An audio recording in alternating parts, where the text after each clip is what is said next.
In this tutorial, we're going to look at the keyboard interface in more detail. There are a number of ways we can modify the keyboard to make note input easier.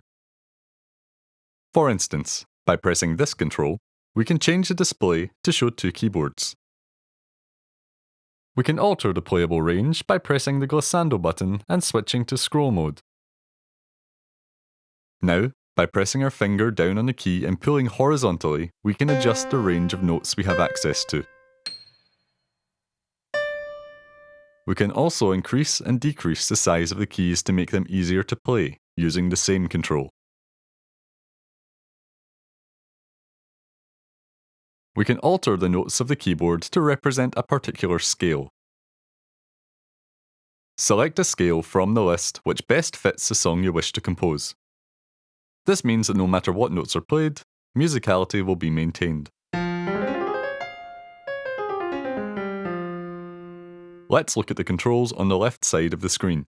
The first control is the transpose button, allowing us to adjust the pitch of the keys by 4 octaves above or below the original note.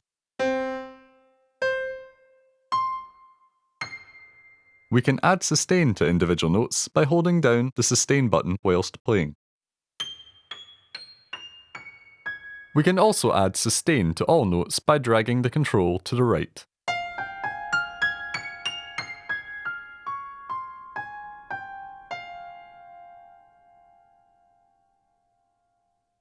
The velocity control determines how the pressure we apply to the screen with our finger affects the volume of the notes. The length of the slider indicates the range of volumes we can generate, so by setting the slider to the bottom, all of our input will be very quiet, regardless of how hard we press. If we extend the slider, the keyboard will be more sensitive to a range of pressures.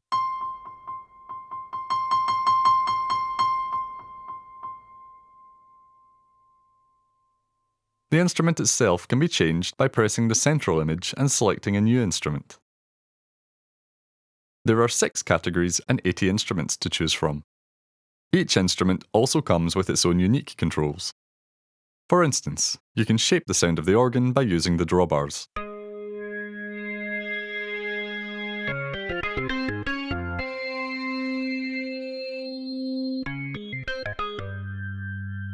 Synthesizers and electric pianos also come with a pitch wheel.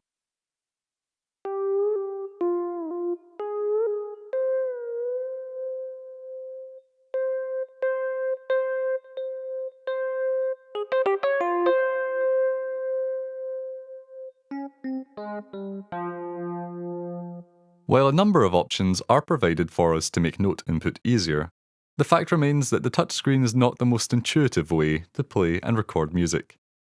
In the next video, we're going to look at smart instruments and how they can be used to develop chord sequences and complex rhythmic patterns with ease.